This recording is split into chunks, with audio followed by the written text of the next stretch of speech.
All of the greats are people who refuse to give up, even in the face of failure and adversity. Was it the points? The stats? Wins? Losses? No! Real G's know it's faith in the journey. This is the Greater Than Podcast, and I'm your host, Namisha Coleman. And I know a thing or two about the journey, one hurdle at a time. And that journey, my friends, is what defines us athletes. We're greater than just our sport. Athletes, remember, Joshua 1:9, be strong and courageous because you, yes, you, are destined to lead. This podcast is more than just sports. It's a platform for athletes at the highest stage. Here, we unpack the stories, the truths, from the titles to setbacks, and best believe we're gonna be real, not what everyone wants us to be on your little TV screen, because here, we celebrate the journey. So trust it, be bold, and remember that you are greater than. Welcome back to Greater Than. I am here with no other than Liberty running back, who is one of the coolest people on the planet.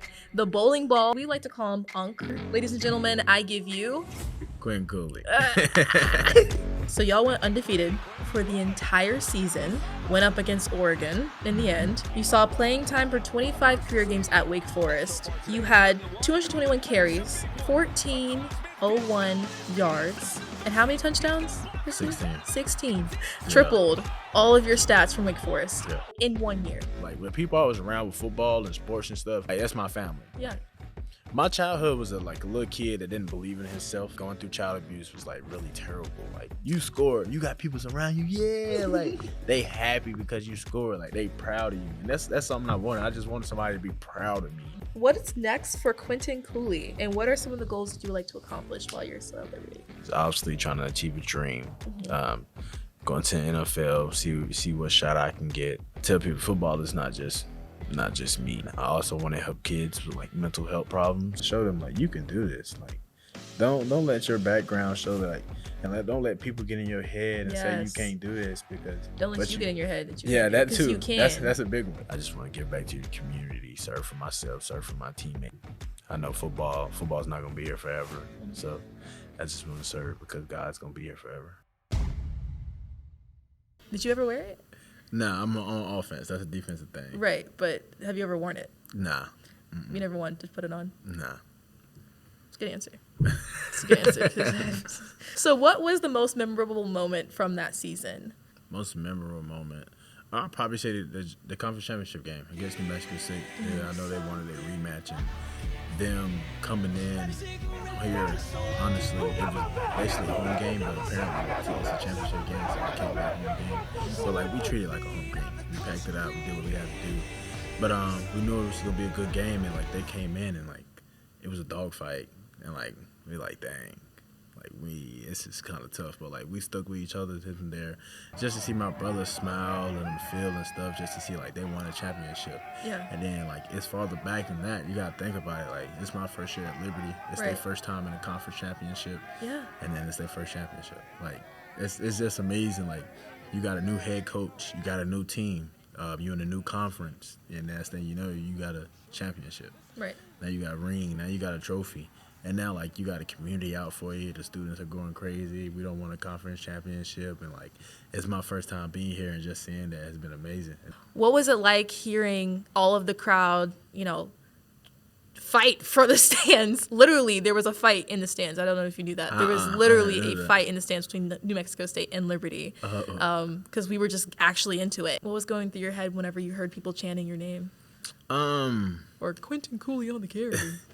I mean, it's amazing, honestly, when you get to see that prospect, like, of people cheering for you and people there being there for you and your team and different things. But, like, to be honest with you, when you're in a game, like, you kind of don't hear them. Like, you can hear them, but at the same time, I'm listening to Salt. Yeah. And it's crazy how our body works. Like, we just dialed in, and, like, you just hearing Salt, like, ready, go. Yeah. And, like, you don't hear the crowd, like, you don't hear it unless it's, like, a Third down. Right. That's really when you hear the crowd because you know it's like a crucial moment. Right. But like the rest, like if you really the type of player like that can play a calm game, you Right. really don't hear it until you score a touchdown, and that's when all the sound like here. Yeah. But like it's amazing when you score a touchdown and you hear the sound. It's make you just want to run to the crowd, jump Yeah. in the crowd, and like be like, let's go. But like you can't do it because of refs. Like Right. stop.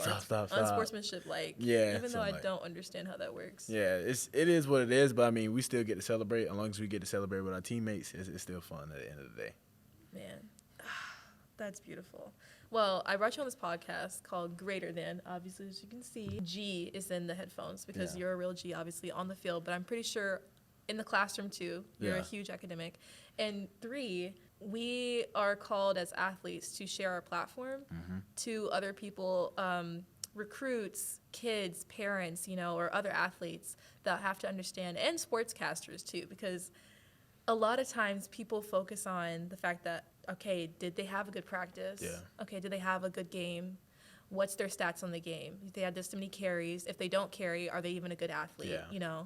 And at the end of the day, that's only maybe 5% of our lives Yeah. is the game or the meet, in my case, because I'm on the track team at Liberty. You are called to be greater than just your sport. Yeah. And you are. It's just a part of who you are, not Exactly. is who you are. So I want to make that thing clear. Exactly.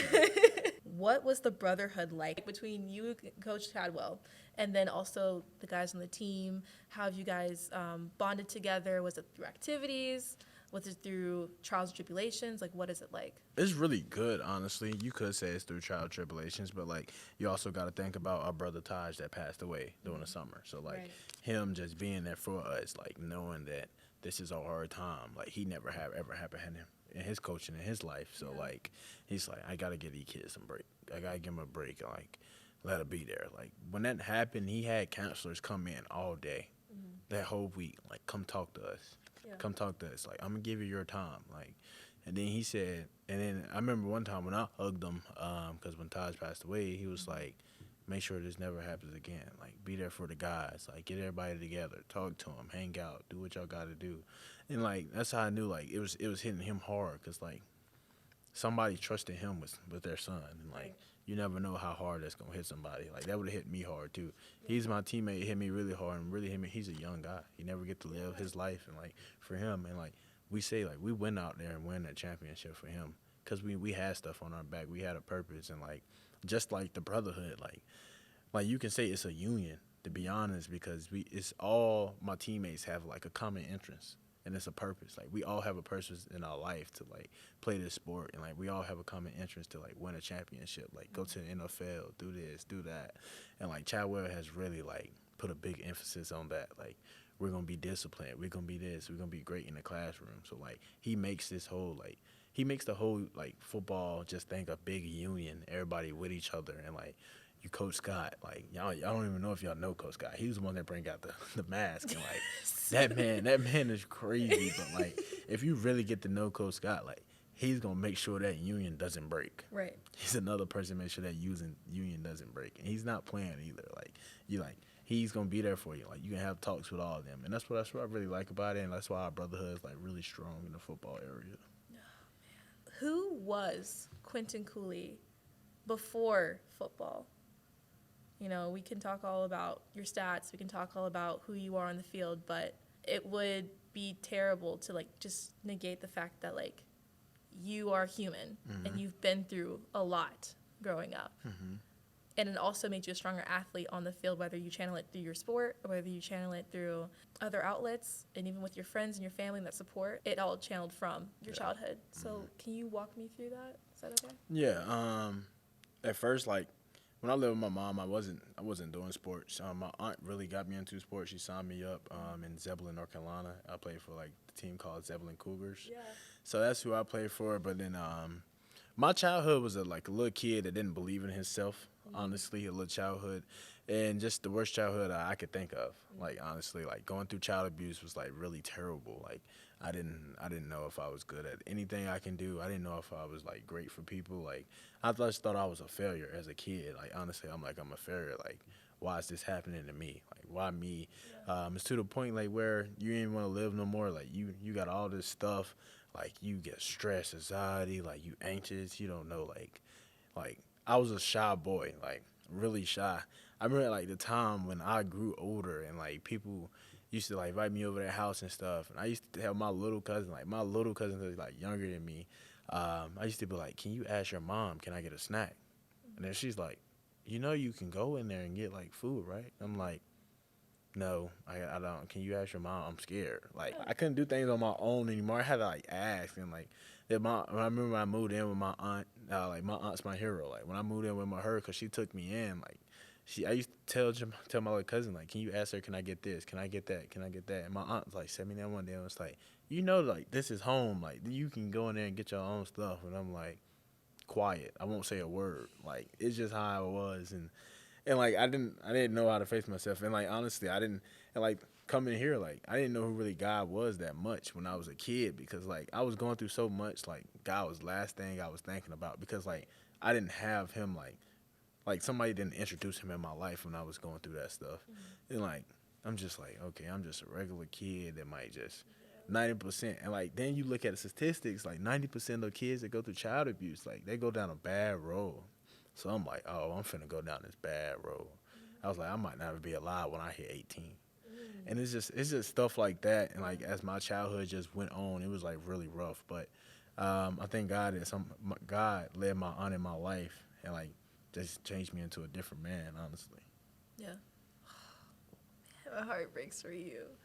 I can't imagine going through that at all. I can only attest to anxiety and not feeling enough, because for me growing up, your sport was your lifestyle, you know, and they did their best, which was great, and I love them for it, and I still love the sport. But at the same time, I didn't know anything else outside of track. Yeah. I didn't know how to take care of myself. I didn't know who I was.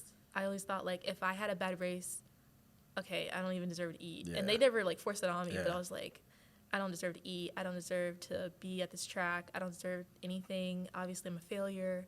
This race defines me, all this stuff. And no, like, depression is not for the weak. And then coming out of it, all the positive things that came from it, which was redemption and understanding that, like, it is not my identity. I am not my limitations. Yeah. I can defy that default setting of thinking that I'm not enough, and anything like through God I am enough. And I found that coming to Liberty as well. And I didn't, like, I knew God, I went to church, but I didn't actually know God, and I didn't know the person that he wanted me to be either. I was just kind of following the crowd. Saw my friends kind of going through similar things that you were. I was always the person they like had the shoulder to cry on. I was like, I guess I'm like the mother now, but like it's all I'm ever good for, you know? And then realizing that no, like, you're human, you're gonna go through some things and it's gonna be hard, but you gotta wake up, carry your cross just like Jesus did. Yeah. And just pursue and have fun with your sport and have fun with this platform that you have to live. It sucked back then, but I'm so happy you're here now. Yeah, I really am. How was it at Wake? Wake was fun to me. Honestly, it was fun, but like, honestly, I felt like it didn't fit my atmosphere low key a little bit. Okay. I know my freshman year, I was just ready to go. Like, I graduated high school December 29th. It was like December 14th, 2019. I always remember that because like my state championship game was the next day. Yeah. And even though we lost, but we lost to a private school. But it was like really fun. I had all my boys like Monty, Mitch, like you had all these guys like Caleb, like JD, like, and it's funny because I was just on FaceTime with one of my friends. His name J3. He was a walk-on at Wake, and and then my boys was doing their pro day today. Like my boy Los, my boy Malik, and like they like corner safety, like all of them are doing their pro day today. And I'm like, I can't make it, but I'm gonna watch it. I'm gonna make sure I watch it some way. So like. Just being there with all them guys and like all them guys like being there for me. They know what I went through. Like I had 3 surgeries at Wake, both for my knees and my shoulder. Like all them guys been there for me. And then like most of them guys are like at different schools now, or some of them still there. But like most of them are at different schools. Most of my class like transferred out of there. Yeah. And it just really was. But I think Wake just got stressful on me. I didn't like it. Like I was already battling through injuries and all this and that. So like. I felt like I didn't have nobody there for me in certain ways, but then, like, I found a sports psychiatrist. Like, I talked to him each and every day, and, like, he made me restart my whole life over with him. Like, I started from day one. to the day I'm at now. Yeah. Like, I told him day one, day and now. And it was great because it got a lot off my shoulders because I never really opened up to anybody like that. And sometimes it's still hard for me to open up to people like I really don't know. Yeah. But now that my story's out there, like, I can open up anytime I want. And, like, Yeah. it's a blessing that I get to do that. But, like, weight was fun, but, like, it was stressful. I mean, people call it work for a reason. Oh, I know. I was going to go there. Yeah, we call it work for a reason. Like, Yeah. it's a bunch of work, top on academics. Like, you have to do all this. But, like, to me, like, sometimes there's no social life. Like, you have people. And sometimes I compare weight to New York. It's people, like, Yep. just trying to get to work, trying to get to their class. Like, Yes. I got to get this work done. And, like, you might see people on the weekend and stuff like that. But the most people you're going to be close with is athletes. That's all you got over there. You might have some NARPs, like, but you going to be mostly with athletes. And that's really how it was at weight. Was football ever your escape? I believe it was because it's like it was the first sport I got into. Okay. And, like, You played other sports? yeah, I did. I mean, when I got, like, older and played basketball, like baseball and I ran track. But Yeah, I just wanted to say that part. I waited to that part. Yeah. But I mostly did, like, long jump. I did long jump, triple jump, high jump, and I did, like, 4x1, 4x2. I ran the 100 before, but I just sometimes I tell my coach, like, just let me disqualify. Like, I run the 200 and just because if I'm about to do something else, I'm like, coach, I'm not doing that one. Okay, I get you. Like, Yeah. I run, I start, and then just pick up my thing and walk off. I used to do that. But just playing sports, but I think football was my escape. I just felt like it was because I was with, like, a whole bunch of people, and, like, I count them as family. Yeah. And that's how I grew up. Like, with the people I was around with football and sports and stuff, like, that's my family. Yeah. Because I feel like sometimes I didn't have family. You feel me? And, like, that's my family right there. Like, I come to y'all. I like being around y'all each and every day. When I was younger, I looked forward to going to school. I'm like, okay, I don't want to go back home. Like, Yeah. I got all my people I want here, like family, different people, and all that. So, like, football was an escape. Like, it was an anger escape. Like, you go out there, hit somebody. Yes. But you don't want to hurt them to the Right. point. But, like, you go out there, hit somebody, and it feels good. Like, you go out there, score, it feels good. Like, Yeah. you got people happy. Like, you finally get to see that happy stage. Like, you score, you got people around you. Yeah, like, they happy because you scored. Like, they proud of you. And that's something I wanted. I just wanted somebody to be proud of me and stuff like that. So, like, being, like, football just made a big impact on my life, and it helped me escape a lot of stuff. I love when you said, I just want someone to be proud of me. Mm-hmm. Because, no, like, having a coach or anyone just tell me, like, hey, I'm proud of you for going through what you've been through. For some reason, you just healed, like, all 20 years of trauma. I don't know how, but, okay, that was, I need to hear that. Let's go again. Like, let me go back to practice. Let me get that repping again. That was good. That was really good, you know? Yeah. Have you ever lost your love for the game, or have you ever felt stuck? Oh, most definitely. Yeah. Most definitely. Wake almost quit. Like, I was ready to leave. 2 surgeries on both knees and then shoulder as a running back. I'm like, man, it's about time for me to give it up. It's time to go. And I wasn't playing either. Like, I'm not good at football anymore. Like, I don't love the game. Like, it was to the point, I think it was like the end of my sophomore year. I think I was beat up bad, and I'm like, every time I come back, it's something new. And I'm like, bro, I don't think the coaches see my potential. Like, I come back, I do good, my potential. I'm doing good in the classroom. I'm doing this. Like, I'm trying to show them that I can do it. Like, I'm mature. Like, I'm growing. And then, like, I'm just like, okay, they ain't never going to see it. Like, I might as well just stop playing football. Like, it ain't for me no more. But, like, at the same time, you got your family. I can't wait to see you in the NFL. You my baby. Like, you this. Like, we going to the NFL, baby. Like, what team you want to play for? Like, that's something like, dang, but I can't give up on them. Yeah. And it's like, I remember one time, I think my last year at Wake, I was like, I know I'm going to leave. I was like, it's either I'm going to take a big risk or I'm going to quit. Or just graduate from Wake and just go with the degree. And I was like, I told myself, I said, well, it's time for me to be a regular student. Just go to practice, do what you got to do, don't care, and just care about your academics. And that's really what I did. I really just care about my academics more at the point because I lost the love for the game. And, like, but when I transferred, like, I still didn't know if I had a love for the game. I just wanted to see if I still got it and, like, if I could get a shot at see what I knew what I had in me. And I remember when I first did it, I mean, I got here spring ball, had fun with it a little bit, started smiling again. Like, And when I posted an Instagram post here, and I told her, I was like, I fell in love with the game again. Yes, Yeah, I remember that one. That was my Instagram post, my first post here, and all my Wake teammates was like, bruh, the smile look good on you. Like, I'm proud of you. Like, the smiles look good. Like, Yeah. keep smiling. It was like, oh, he's smiling again. And, like, it just made my day. Like, Yeah. like, I mean, dang, I really found the love for the game again. Like, my teammates can really see this. Like, I'm smiling. Like, Yeah. and, like, just how it was. I'm like, I'm smiling again. Like, I can't stop smiling. I'm cheesing. And, like, they was just being there for me. And it was really, like, heartfelt. Like, it was really heartfelt. It was a heartfelt moment. And they used to call me, I see you, boy, I see you, especially when the season started.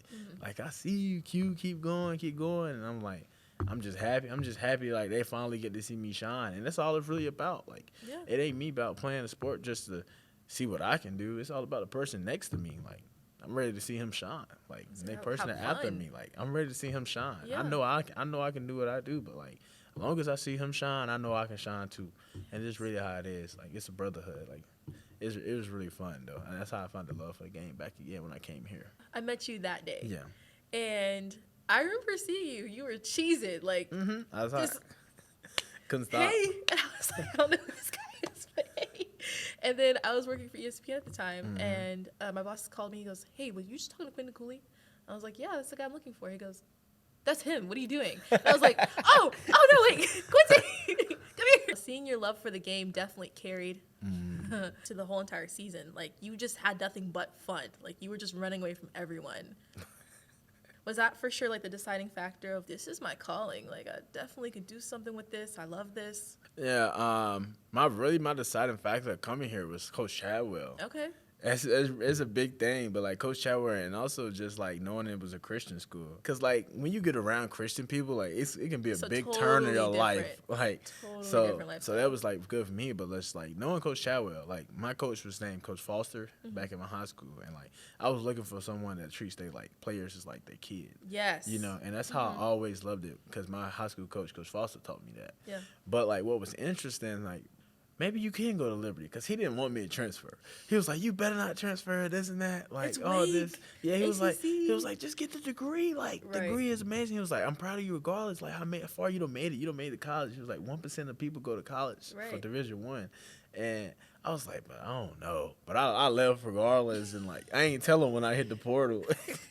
Because I was scared. I ain't Just gonna lie. sees it on the TV screen. I was Said, like- wait a minute, what? I was What's lucky your name on scared. I was lucky scared, but he was like, if you gonna hit the portal, it's a coach that just left. He went to Liberty.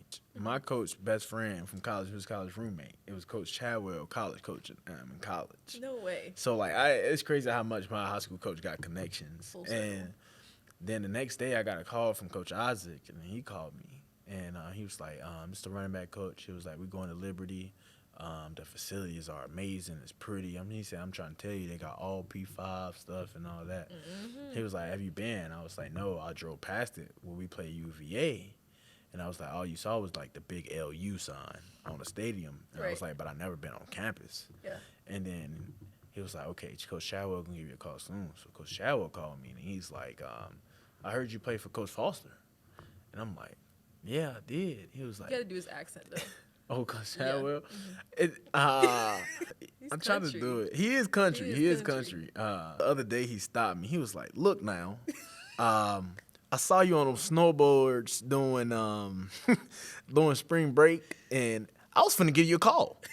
He was like, I'm finna give you a call and tell you, you better get off them slopes before you tear your ACL now. You have a career. And that's how he was. And he's just a funny guy. He is. And then, like, but it's somebody that's gonna care for you. Like, he really gonna care for you. Like, I was so, like, me, I went to Cali, so I was surfing, snowboarding, and I was doing all this. And he was like, hey, Hold on Cooley, now. what you doing? What you doing? Yeah, he didn't really like it. He was like, I'm finna give you a call and tell you, hop off. Don't be on them snowboards. But I had a blast, though, down there in Cali, though. If you ever want to have a blast, go to San Diego. But, yeah, Coach Chadwell was, like, the big factor. And then what changed, when I got here, I know Gomes was a big person. Like, I know he talked to my grandma, and my grandma was like, you need to get close with him. It was like, he's a great man, because my grandma is very religious. And, Yeah. like, in certain Discernment. ways. They never yeah. lie. They never He's a lie. good man. So, like, and then just getting closer to God really just brought me back to a happy statement here. and just knowing like what he really made me here for and like everything. Just like my shirt say, built by God. Like, Right. God built this whole foundation. Like he built us to be strong, and like he changed me into a whole different person when I came here, and like I'm very thankful for that. Yeah. Like, honestly. I love that. Yeah. I have a scripture, Joshua 1:6. Be strong and courageous. You will lead the people to inherit the land that I swore to their ancestors. And he did, right? But that's just the result. And just like in any game, just like in any practice, yeah, we got through it. But what you don't realize is the inner growth that we had to challenge. Ourselves. Either old factors, either telling ourselves that, I don't know if I feel like it, or I don't know if this is for me, When God called Joshua to lead the people, Joshua didn't believe in himself. Becoming the person that God made you to be requires you to defy a lot of defaults. Yes. Right? And so when you're stepping into the place he called you, what do you not see in yourself that God sees in you? That's a good question, honestly, because sometimes I feel like I get shy to talk out and lead sometimes in certain ways.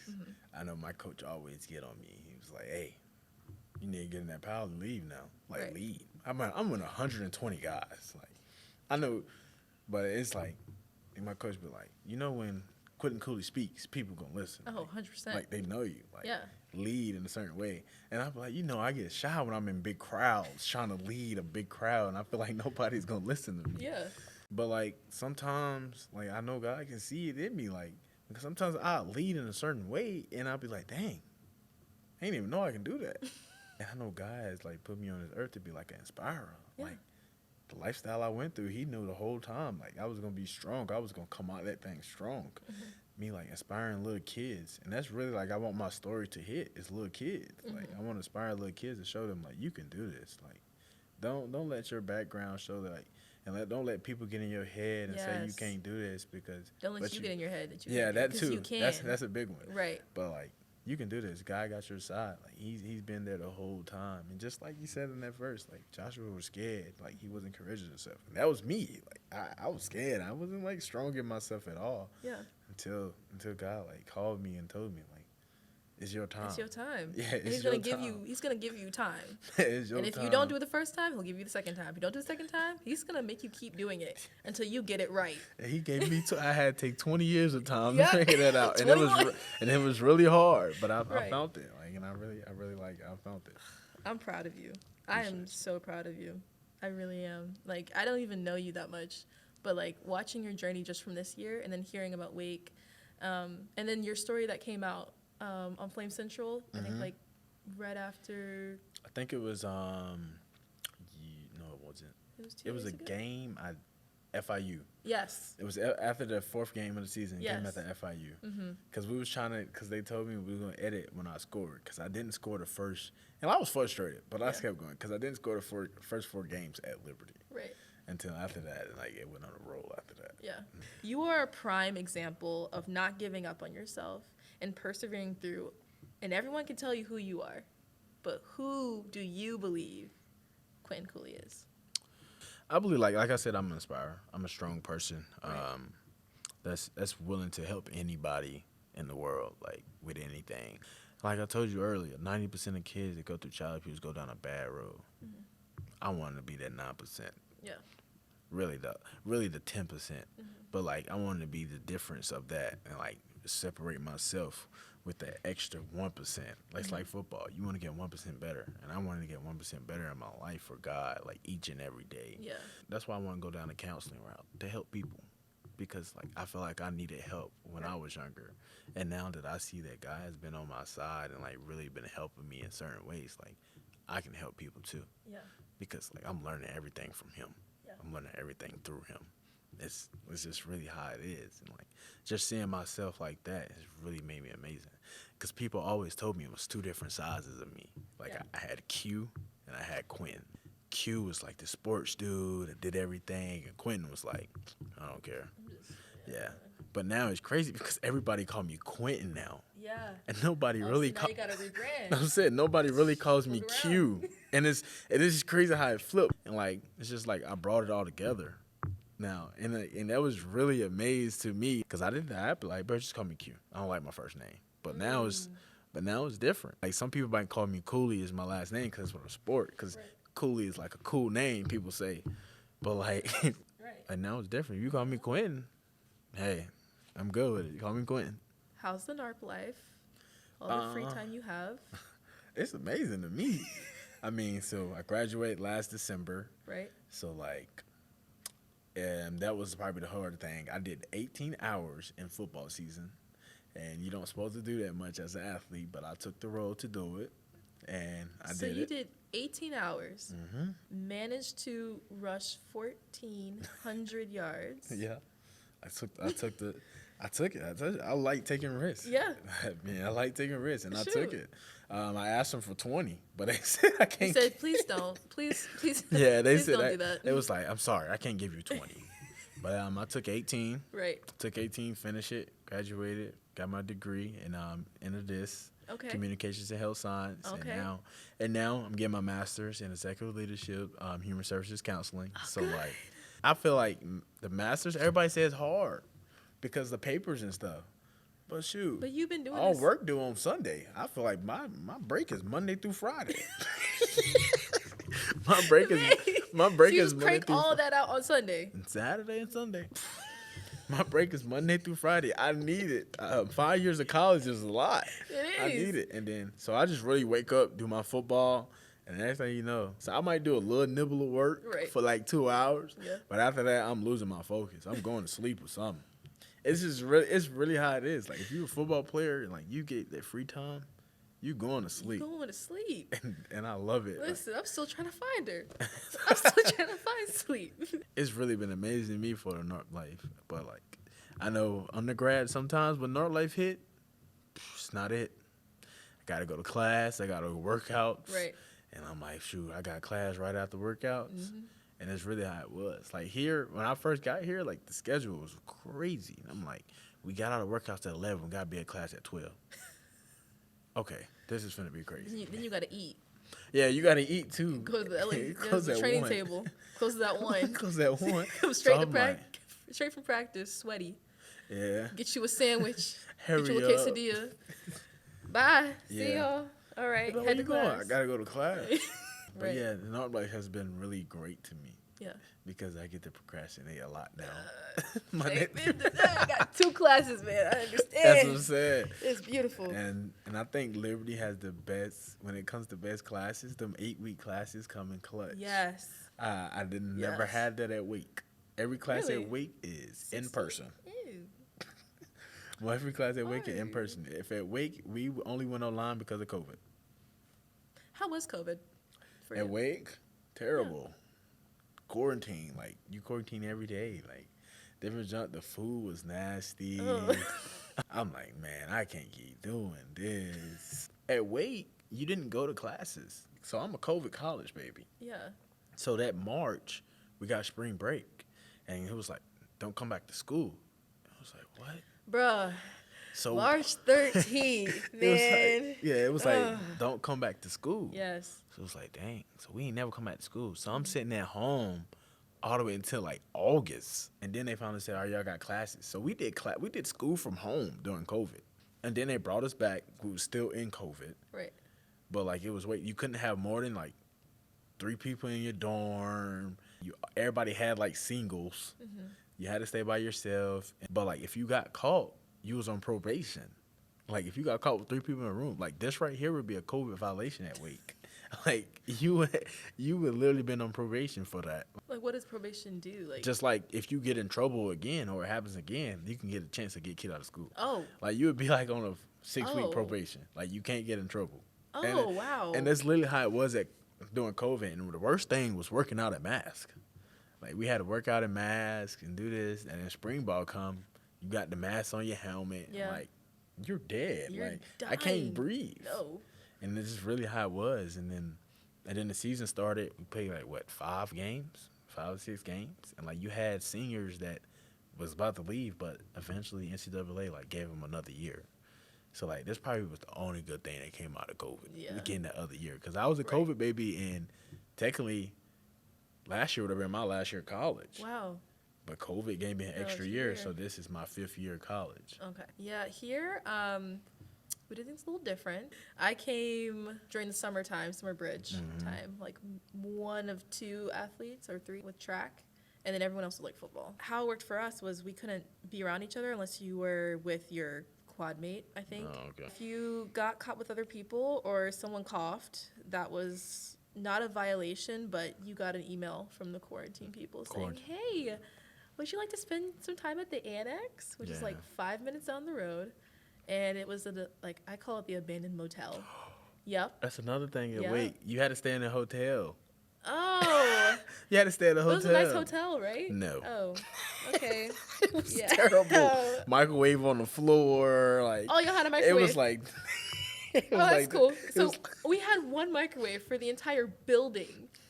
Oh, and it was like crazy. The Hunger Games. You would wake up in the morning and you would look outside because you couldn't be around anybody. And we would all just run to food. Like the Hunger Games, like the cornucopia with all the stuff. Yeah, no, that was our food. They would have it out on like in the lobby area, the like Salvation Army place where people would drop off like mashed potatoes. Yeah, this is and nasty. stuff, right? That's Just nasty stuff. Like... And we had one microwave in the corner, and it worked half the time.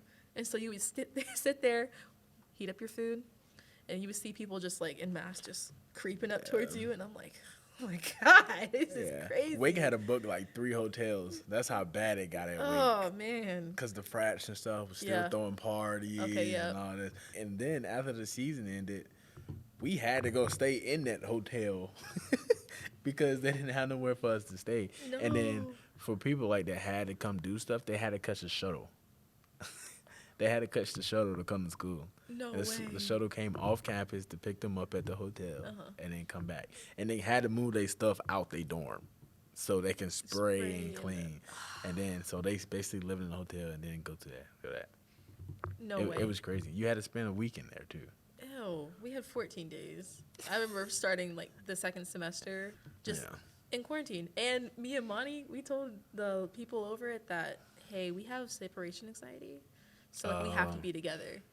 So we managed to arrange it to where, like, we were able to room together and everyone else had to be in singles. Yeah. But no, like, if she wasn't there, like, I don't know. That was boring. Yeah. That was the most boring time. Like, rotted in there. It was nasty. We made it through history, though. Exactly. We're in the books. It's actually in the books. We're in the books. books. They're actually in the textbooks. It's out now, so who knows? What is next for Quinton Cooley, and what are some of the goals that you would like to accomplish while you're still at Liberty? After this year, obviously trying to achieve a dream. Going to the NFL, see what shot I can get. But like I tell people, football is not just me. It's not what I am. It's either going into coaching, coming back to help kids and stuff. Depends on. I would love to start at the college level so I can be around like older adults because I've been through it. Yeah. And like, but I also want to help kids with like mental health problems in younger ages because like I've been through all that too. So like, it's stuff that I can see myself doing that I've been through, and that's really what I want to do. It's like the next thing for Quinton, honestly, is seeing like how I can proceed outside the world. Yeah. Like really, I only had one job my whole life, and it was really football. And then I got my first job when I came to Lynchburg. That was delivering pizzas. Really? Yeah. Which one? In the summer. Domino's. Pizza Hut. So, and it's really just how it was. It's really just how it was. But like my goals really right now is to serve, honestly. Good. Like right now, I'm serving for you. I'm serving for different people. Like I just want to give back to your community, serve for myself, serve for my teammates. Like just do all that. I know football's not gonna be here forever. So I just want to serve because God's gonna be here forever. The fruit comes from what you reap from. So keep sowing. I'm so proud of you. Thank you so much for being on this podcast. Thank you. And if you ever need anything, let me know. I'll be editing your highlights anyways, so I can't wait to see you carry it down the field again. Me too. Shoot, man. Thank you so much. Thank you.